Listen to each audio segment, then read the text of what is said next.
Thirst for knowledge. Victor was born in a leap year and was a long-awaited child. His parents tried for a long time to conceive him, but nothing helped.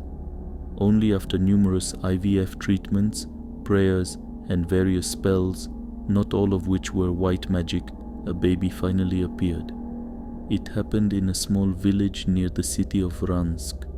Not too remote, but not too developed either. Dense forests surrounding the village carefully guarded it from prying eyes. However, active communication with the city through the sale of flour and flour products prevented the village from withering and fading into oblivion. The land was fertile, and the farmers were well fed, healthy, and wealthy. Victor's family was just like that, being the heir to one of the largest farms in the district, and also a late child. Victor still did not want to follow in his parents' footsteps. From the time he learned to speak, he was drawn to knowledge. Having covered all the walls in the house with his writing, he managed to convince his parents that it was time to teach him to write, and urgently, since there was no more space left on the expensive wallpaper, and his parents imagined with horror what their beloved child would start decorating next. Having learned to read in just a few hours, Victor began actively devouring books. While Victor's parents were actively engaged in farming, he himself spent hours in the library. He read everything, not limiting himself to any genres or even areas of absorbed knowledge. Astrophysics, mathematics, biology, history, everything found a place in the inquisitive mind of the young researcher. Locals even chuckled at the little boy who seemed to be trying to become a sage in a world of farmers. It even got to the point that Victor was given his own keys to the public library. Now he could visit it at any convenient time and take any books. This was motivated by the fact that besides him, only a few people visited the library, and only during working hours, while the unusual boy could come a few minutes before closing and stay for hours. Well, let him do his silly things until he grows up to do normal farm work, people thought.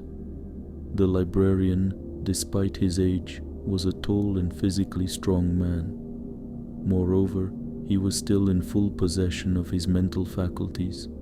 He liked the young reader's thirst for knowledge. It was he who handed Victor the very key for unhindered access to the library. Victor didn't spend long thanking the man for such a generous gesture of goodwill, but instead looked intently into the librarian's eyes, as if trying to memorize something there, and replied that he would certainly repay him for his service one day. Such a grown-up phrase from such a young man, the librarian said, smiling. How old are you, young man? I'm already 4, Victor replied seriously. Well, you are already quite a grown-up man, the librarian said thoughtfully, rubbing his beard. Well, I see a great future ahead of you, young man. I will be glad to serve you, and I will look forward to your gratitude. Victor nodded seriously and moved on through the rows of books. The village had a single bar, which was customary for all the workers and farm owners in the village to visit after a hard day's work.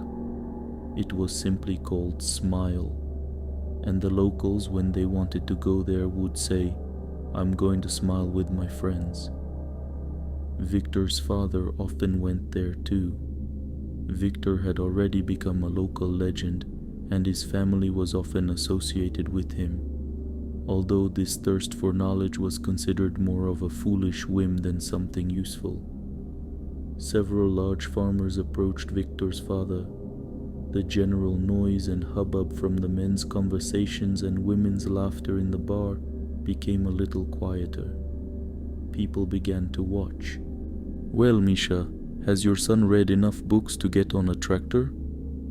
The men who approached laughed, exchanging glances. The others quietly echoed them. Don't worry, if need be, we can easily hire your son for that. He can't read anyway. Mikhail smiled amicably. The instigator of the argument, on the contrary, became serious. You're not a boy anymore, Misha. Who will you leave the farm to? Why do you need so much land? How much can you work yourself, even if you hire a bunch of workers? Actually, I plan to for a very, very long time. Listen, you have a good, smart son. He needs to be sent to university, and you need to take care of his education, right? So what's your point? Are you suggesting something? I have a proposition. You need to sell your farm. Think about it. You can safely retire. You'll have enough money to educate your son at the best universities in the country and even leave him a decent inheritance. And I suppose you have a buyer in mind, right, Fedya? Mikhail replied with feigned interest. Of course I do. Of course. The guys and I will pool our money. We'll do everything in the best possible way. The instigator replied excitedly, either intentionally or unintentionally missing the irony in his interlocutor's voice. And by the way, imagine you could combine so much land into one large territory. Mikhail continued to reason theatrically. Yes, that's the point, Fedya replied excitedly, continuing to miss the sarcasm. Everyone will benefit from this deal. Everyone? Except me and my son. Isn't that right? Mikhail said calmly, without a trace of irony. Fedya, I have enough resources to buy out your land and the land of all your friends put together. Go and get to work before I buy something from you myself. People surrounded Mikhail from all sides and he just calmly and boldly looked at them. Complete silence hung in the bar. After some time the instigator nodded and the band of farmers left. Mikhail just smiled and waved to them and waved. What are you reading? Victor asked the librarian. The librarian was constantly reading some books at work. Observant Vitya had long noticed that these books, as a rule, were not publicly available. Seeing this, the boy simply could not accept the fact that some mysterious knowledge was being hidden from him. It terribly annoyed him and fueled his interest. Are you sure you want to know this, young man? The librarian inquired with some surprise. This is probably not what you are used to reading. This is a different kind of science. I've been coming to you for several years and I think I've read almost everything here. You look very interested when reading these books. I want to read it too, Victor replied calmly and with dignity. Well, that's fair. If that's really what you want, the librarian replied, took his feet off the table and showed the book to Victor. This is a story about a necromancer. I love all kinds of scary stories. What is it about? Honestly, these stories and manuals are more for adults. The librarian hesitated. I'm not sure you should be reading this. Why? It's an adult story. The main character is able to bring the dead back to life. In addition, there are various instructions on how to create living beings from non-living ones. You'll have trouble sleeping at night, young man. Next year I'm supposed to go to first grade, and the teachers don't know which grade to send me to because I've already mastered the school curriculum. So I think I'm old enough for these books, Victor replied seriously, frowning. All right, young man, I'll take you to the esoteric literature section.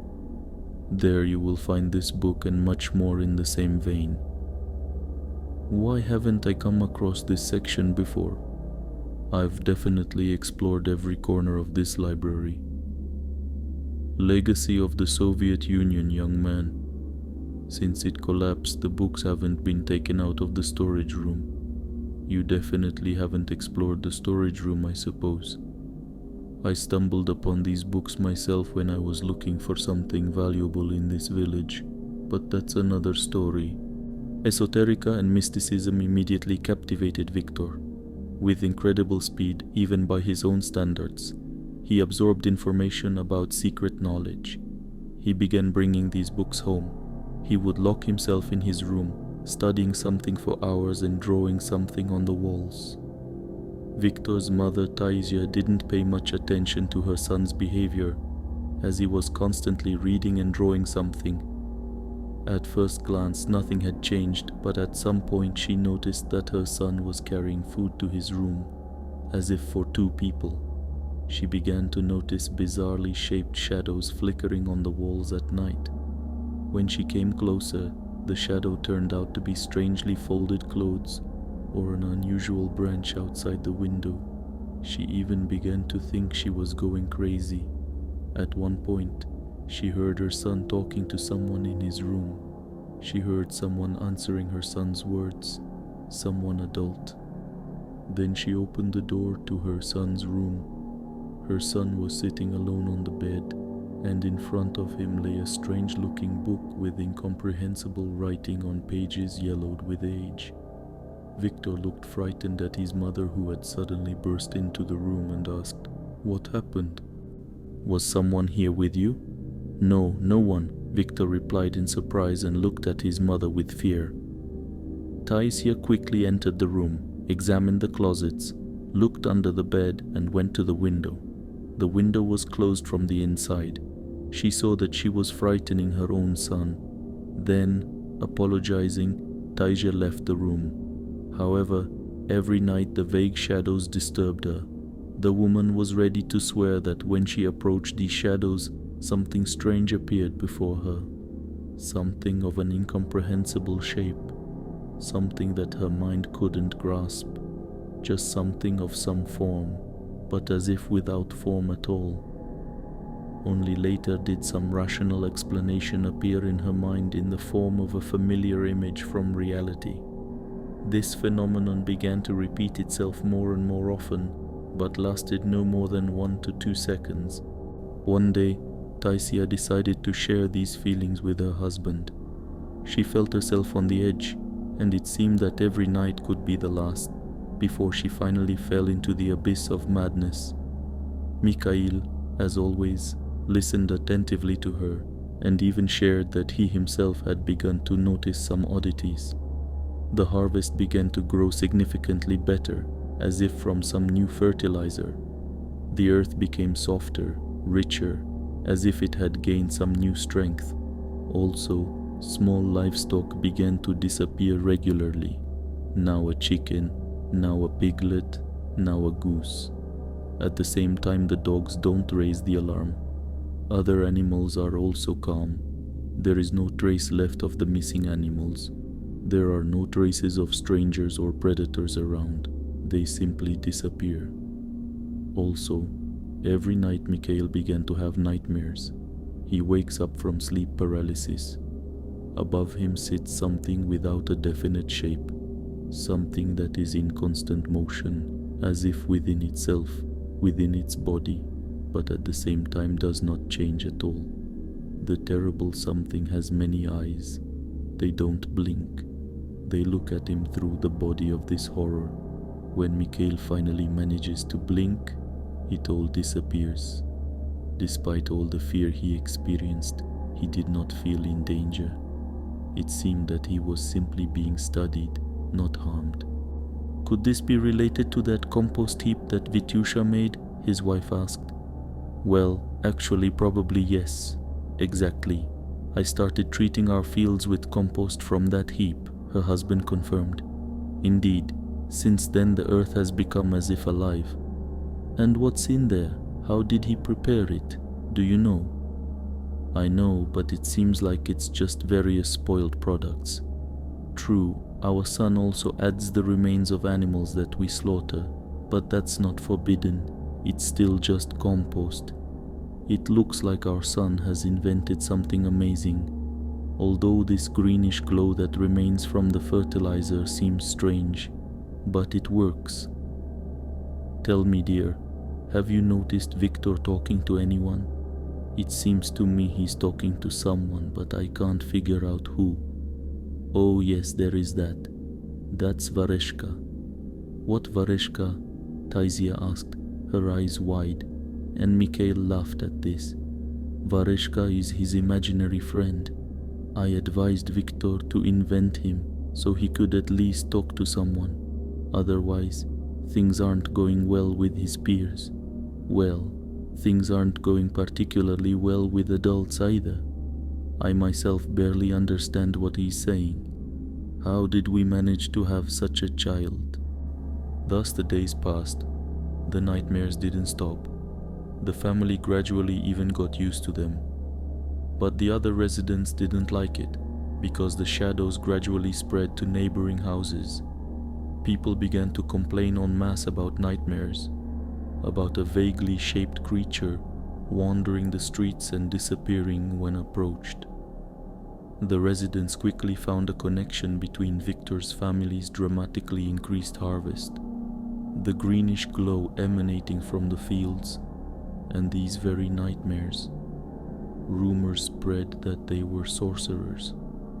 The strange harvest of the witch family was discussed every day at the bar. Fuel was added to the fire by the same instigators who once wanted to buy the farm. Why should some sorcerers use such fertile land? It's not fair. Every day, people's anger only grew. However, all this gossip didn't prevent the same people from actively working on Victor's family's farm. "Are you staying all night again, young man?" the librarian greeted him. "I don't know for sure, but today I need to finish some research," Victor replied thoughtfully. "You go ahead. I'll lock the doors myself." "You know, I wanted to give you a present for your birthday," the librarian said, somewhat agitated. "It's a copy of a book on forbidden magic that I ordered from the Central City Library of Ransk. I think you'll like it." "But my birthday is still a long way off," Vitya replied cautiously.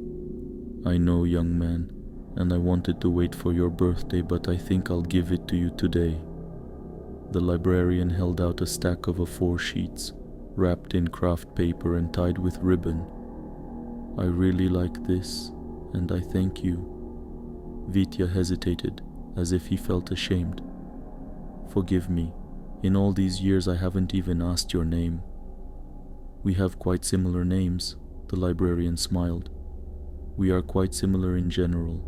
My name is Witold, but you can call me Vit or Vitali, I permit you." The librarian handed the gift to Vitya. He began to unpack it enthusiastically. "Thank you, Witold." Having opened the gift and seeing what kind of book was in front of him, Vitya said, "This is a royal gift. But why did you decide to give it to me now?" "The fact is that I am leaving today. Further, I will only interfere. But I have a request for you, which you must fulfill." "I'm very sorry to hear that, Witold. What is the request?" "Tomorrow I will no longer be here, and you most likely will not be able to return here." "Why?" "Please, young man, do not interrupt me." The librarian was so serious that Vitya felt something like fear before him for the first time. "Tonight you must take all the books that you might need, home or elsewhere as you wish. It will take you all night to choose the right ones, so get to work quickly and leave only in the morning when dawn breaks. Do you understand, young man?" The librarian finished, and Vitya nodded affirmatively. The librarian smiled, patted Vitya on the head and went to the door. Reaching it, the man turned and added, "Give my regards to Vareshka. I know he will protect you, but you shouldn't always rely on those like him. Remember this, you need to be strong yourself." "How do you know about Vareshka?" Vitya asked, stunned. The librarian just smiled and walked out the door. Sorting through all the necessary books was not easy, and the night was especially dark. Vitya locked the door, as promised. He didn't want to be disturbed. While sorting through the books, Vitya saw villagers in the windows, wandering in unusually large groups. Something was clearly brewing. Someone even tried to open the library door, but to no avail. Vitya, however, paid no attention to them as always. The work indeed took all night. Having chosen the necessary books, the boy finally went home. On the way, he caught glances. He had long been accustomed to them, but this morning they were especially persistent. Someone looked with hatred, someone with pity, and someone with fear and surprise. Gradually, Vitya began to feel completely uneasy. He started to run, quickly reaching home, breathless from the heavy load of books. He stopped at the edge of the family property. The livestock pens were destroyed, the fields ravaged, and the doors to the house were smashed in. His parents had died that night. He wanted to cry, wanted to scream, but he didn't. He simply didn't understand why. With his small hands he dug graves for his mother and father. Dragging them with difficulty, he buried them. He felt previously unknown emotions: rage, anger, fear, a desire for the death of those around him. Victor understood that everyone in the village was somehow involved in this crime. He understood that greed is a part of human nature. He also understood that those who did this would return, most likely that very night. He gathered all the dead animals in a pile, cut off various parts from them, and threw them into the compost. He burned the rest. Closer to night, Vitya sat on the veranda of the house and began to wait for guests. The lights in the windows of the houses in the distance began to go out. Windows went out one after another as something approached Vitya's house. There was nothing paranormal about this. People knew that someone was coming to kill him, and they pretended to be asleep, as if hiding their involvement in what was happening. In the dim moonlight, approaching human silhouettes were visible. They were armed. Guns, axes, some had pitchforks. These were the owners of neighboring farms. When they approached, the whole village plunged into darkness. No one came out and tried to stop them. No one tried to call for help. Vitya wanted to see if anyone would come out. Would anyone try to take any action at all? But no one came out. "What do you want?" Vitya asked the approaching gang seriously. "We have come for what is rightfully ours," replied, apparently their leader, with a malicious grin. "You will receive what is due to you in full, but I do not advise you to enter my property." "Of course we will," replied the leader of the gang of farmers with an insolent and satisfied smile. The uninvited guests, one by one, walked on to not their land. The next day, the whole village was discussing the words of one distraught boy, the only witness to what happened on the sorcerer's farm. He overheard that they wanted to get rid of Victor's family once and for all, and decided to secretly watch how it would happen. When the entire company of attackers had walked several meters onto the property, the sound of dozens of hooves was heard.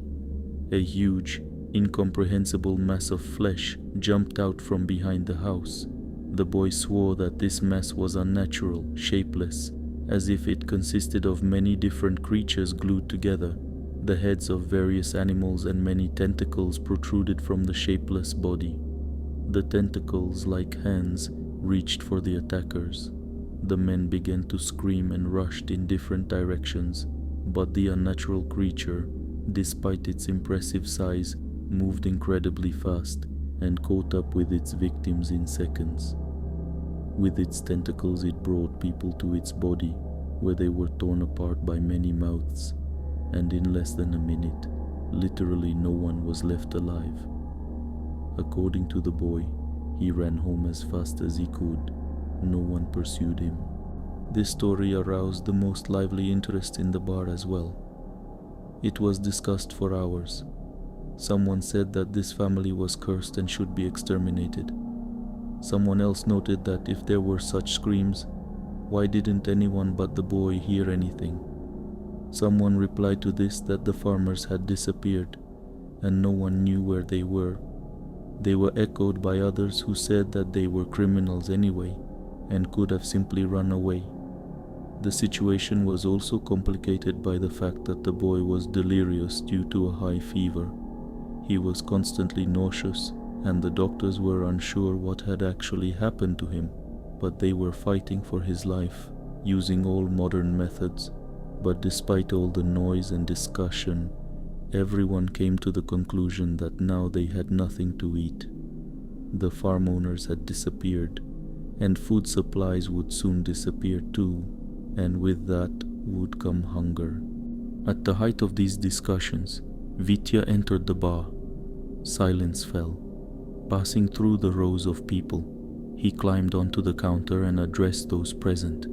He noted that he knew what they were talking about here, that his farm had indeed been attacked at night, but he had managed to urge the attackers to leave. Where they were now, he did not know. Vitya also noted that he simply wanted to live in peace with his neighbors and was afraid of revenge. After all, he was just a child.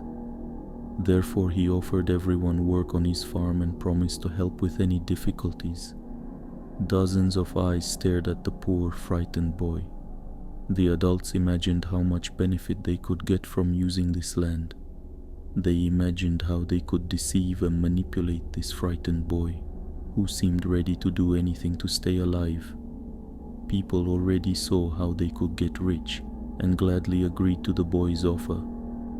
People shouted at Victor that they all needed to eat, that he had ruined everything. He drove out the farmers, and now he would have to answer for everything and give away his harvest for next to nothing, because now they were poorer. Vitya looked down at the greedy eyes of the people who surrounded him. "Good people, I will solve all your problems." Vitya didn't go to school in the new academic year, nor in the following years either, and nobody cared. All day long, he did nothing but study, taking breaks to go out to the fields to spread new portions of compost. People were afraid to approach the compost heap, but willingly took almost the entire harvest from Vitya, leaving him just enough to survive. People didn't stop seeing nightmares at night, especially those who lived closer to the unholy farm. At night, they never came to this eerie, greenish, glowing plot of land. Sometimes people disappeared from the village, animals disappeared, but the residents didn't want to notice this. They were afraid of losing their source of income. Many found it strange that despite the fact that the harvest was always bountiful, the number of livestock was always the same, about 13 head. There were never more and never fewer, but everyone in the village lived on his grain. As a result, the villagers' skin began to be covered with a network of greenish glow, but they didn't seem to care. Many years passed in this manner, until one day Vitya gathered everyone in the bar. "I'm leaving, good people," Vitya began to speak, standing on the same counter where he stood before them when he was very small. "Where? Why?" Exclamations came from different parts of the room. "I'm going to Ransk," Vitya answered and thought for a moment. "Do you really want to know why?" He looked over the people standing there with an appraising glance. Many of them nodded confidently, looking at him. "Well, all right, I'll tell you. I have already studied all the available and interesting information about the structure of this and the other worldly realms. There is nothing unknown to me anymore, neither online nor in correspondence with the largest libraries in our country." People sat and listened, as if spellbound. Even those who wanted to stand up and answer or object couldn't move. And then I created a potion that points the way to knowledge hidden from people. I saw the web of the world, saw how everything is interconnected and woven with the threads of fate. I touched these threads, and the world answered me. The world changed from my touch. And then I saw the path to the central city library of Ransk. There awaits me the knowledge that I seek. Vitya stopped and made a barely noticeable gesture, after which the numbness left the people. "What are you talking about?" a voice called out from somewhere, and people started shouting all at once. "What will happen to us? What will we eat? How will we earn a living? You're not going anywhere until you give us everything." "Don't worry, good people, your hunger will be satisfied. As for my land, let whoever wants it take it, at your discretion. I'm going to Ransk and we won't see each other again." Noise erupted in the bar. People began to argue loudly, shout, and somewhere a fight even broke out, but Vitya was no longer interested in this. Ransk amazed Viktor with its grandeur. Never before had he seen such intricate architecture, skyscrapers reaching right up into the heavens, such a bustling movement of people. He hailed the nearest taxi and went to the library. Having reached his destination, Vitya touched the taxi driver, and the driver began to rapidly dry up before his eyes, becoming covered with greenish lines along his veins and arteries. The driver wanted to scream, but only a faint moan escaped his throat. His eyes rolled back, and he expired. Vitya cut off the taxi driver's ear and put it in a small metal can with body parts of various creatures. Then he got out of the car and headed towards the library. Approaching the local librarian, Vitya gave him the book's lot number. The librarian, in a rather rude manner, replied that there was no such lot number, and that Vitya first needed to register, and only then could he request books. Viktor was very surprised by such behavior from the librarian. He wasn't used to such librarians. Vitya whispered a few words, and a greenish light touched the man's forehead. He seemed to twitch for a moment, but then a film covered his eyes, and he could only moan in agony. "Take me," Vitya calmly ordered. The librarian meekly obeyed. They walked through rows of books into some service basement rooms. A line of light visible only to Viktor led them in the right direction. At some point they came up against a wall.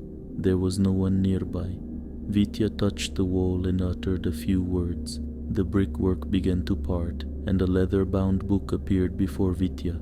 It seemed incredible even to Vitya, but the book literally hung in the air. Some heavy, ominous energy emanated from it. Like a wave, it beat in all directions around itself. Vitya withstood the book's pressure, while the librarian groaned painfully and tried to recoil, to run away, but an unknown force prevented him from doing so. The young man reached for the folio. The wave of energy continued to push his hands away, but he overcame it, uttering the necessary spells. Taking the coveted book, Vitya cut out the librarian's tongue and placed it in his metal tin. He gestured for him to enter the small room where the book had previously hung. With a wave of his hand, he restored the wall. The quiet moan of the cursed man faintly echoed from behind the wall as Vitya left this dark place forever. Vitya walked through the city. Evening was approaching. Shadows deepened around him. As he walked down the street, people parted before him, as if following some impulse. He needed a place to master new knowledge, a place where he could conduct his experiments. On one of the night streets, Vitya saw a vulgarly dressed woman. He had never paid much attention to women, but there were definitely none like this in his village. Following an impulse he didn't quite understand, he approached her. "Want to have a good time, handsome?" The woman began briskly, but stopped short, sensing something strange, something dark. "Yes, very much." Looking at her with an unblinking gaze, Vitya replied, "What can you offer?" "You know, I think I'll go," the woman mumbled, her tongue heavy. "Something wrong?" Vitya smiled. "I feel unwell. My heart is gripped by ice. My head is heavy. I feel sick. I'm nauseous." The woman began to fall, and Viktor quickly caught her. "You won't be able to leave today. What do you want? What do you desire, woman?" "All I want is money, kid," the woman said with difficulty. "I'm only interested in that. I will fully satisfy this desire of yours," Vitya smiled. "And you will teach me something," Vitya, concentrating, said, looking directly into her eyes. "Lead me to your house, woman." The woman was unable to resist the manipulator's will. Slowly swaying, she led him through the streets of the night city.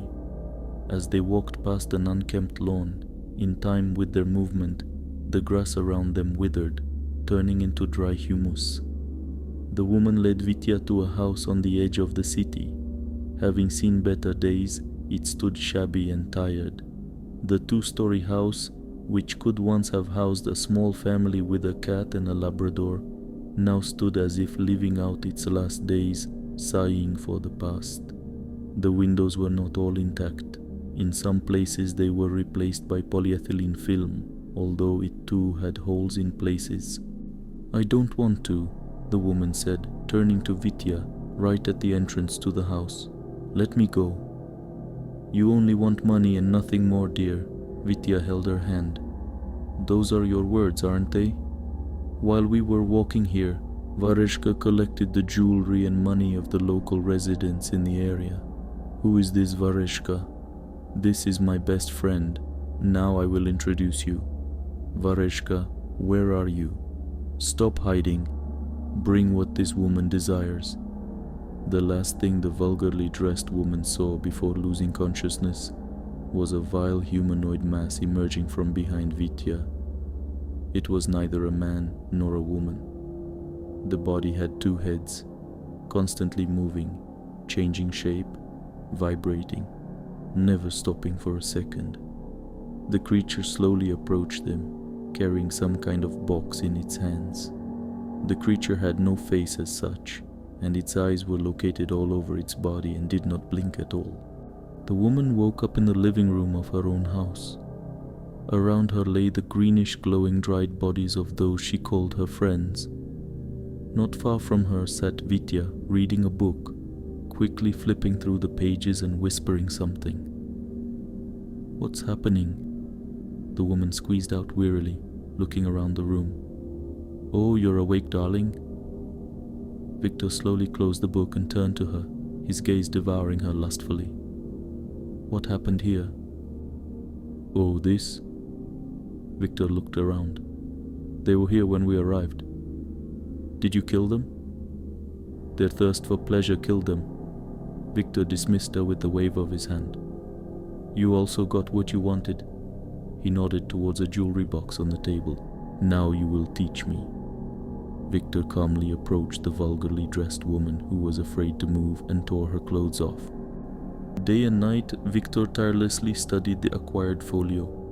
The woman brought him her friends and local marginals. They went to the basement with Victor and never returned.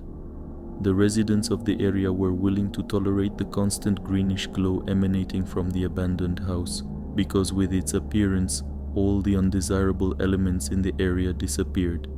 The glow intensified at night, and then a thick fog covered the surroundings. Everything changed when one of the local residents disappeared in the house. A schoolgirl who wandered into the house having bet with the other girls that she wouldn't have the nerve. The locals called the police, gathered themselves and moved towards the ill-fated house. That day, a whole chain of arrests and scandals swept through the city, and the remains of the unfortunate house were demolished by bulldozers after the locals, in a fit of righteous fury, burned the house down along with all its inhabitants. There was a gas leak, someone tried to light a fire in the house, and an explosion thundered. Due to non-compliance with safety regulations, several police officers and about a dozen local residents were killed. That was the official version. Some madmen, however, claimed that when the police broke down the doors and entered with several local brave souls, they saw the remains of bodies scattered around the house. After passing through several rooms, they heard insane female laughter and followed it.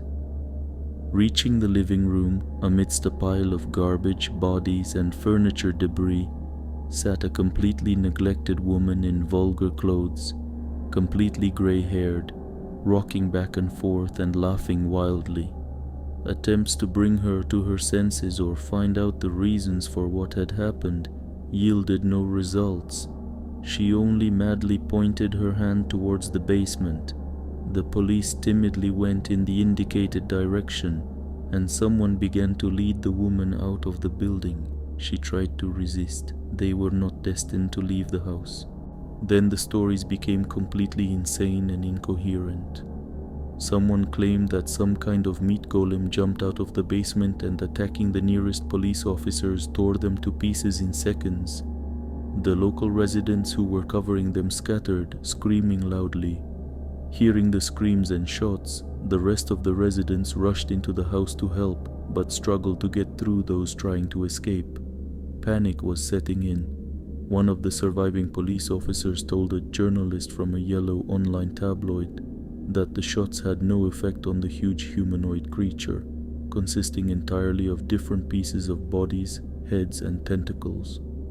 The only thing the policeman could do was to open the gas valve and try to blow up the house in an attempt to destroy himself and everyone nearby, just to finish off this creature. Rushing towards the kitchen, the policeman heard the creature screaming unnaturally loudly and tearing people to pieces, quickly jumping from one to another. The policeman could only hope that people would manage to detain the monster long enough for him to carry out his plan. Meanwhile, a vulgarly dressed woman, who had gone mad, screamed in a fit of madness and panic like a clockwork toy. "Vareshka! Vareshka! Vareshka!" The policeman quickly opened the valves but realized that the gas flow rate was too slow. Realizing that the house was old, as were its pipes and all its contents, he kicked the gas pipe several times with all his might. On the third or fourth blow, the old pipe broke off from the riser, and gas quickly filled the room. The policeman turned to face the evil and waited for its approach. Meanwhile, the creature had dealt with everyone who was in the house and was slowly walking towards the officer. The policeman waited for the creature to enter the kill zone. Slowly bending his knees, he began to walk in a circle, preparing to engage in battle with the creature from the other world, hoping that the creature would also walk in a circle and end up in the blast zone. Suddenly, the police officer noticed a young man of 17 to 19 years old coming out of the basement with a book in his hands and calmly walking towards the exit. Breathing a sigh of relief that the monster hadn't noticed the poor teenager, he waited a second, giving the boy a chance to leave, and shot the pipe. There was an explosion. As it turned out later, Sergeant Mironov was thrown out of the window by the explosion of gas equipment. Having received severe burns and a concussion, he went insane and was admitted for treatment to the city's psychoneurological dispensary, where he gave that very interview to the online newspaper, which took advantage of the patient's madness. Vitya returned to the village. No one met him. Vitya, in fact, wasn't expecting anyone. Beside him walked a creature on 4 hand paws, making no sound as it moved. Walking along the familiar paths of his village, Vitya didn't encounter any of the inhabitants. People weren't bustling about their business as they had in the good old days. The houses were deserted. The ground emitted a faint greenish glow in places. Satisfied, the young man walked towards his parents' house. He saw that some animals had managed to escape from their enclosures and were foraging for food themselves, while those that hadn't had simply perished. Reaching his house, he sat down in a chair on the veranda and addressed the golem. "Vareshka, gather them all here. Let them stand before me." The golem rushed off, running into every house. After a few minutes, Vareshka was slowly walking on 2 hind legs, and behind him slowly walked the dead bodies of the villagers, sustained by some semblance of life from unholy magic. As Vareshka approached, that farmers who had once treacherously attacked began to emerge from the ground and join the other bodies that had already arrived. Vitya stood up and looked over all his new servants and said more to himself, "We have a lot of work to do."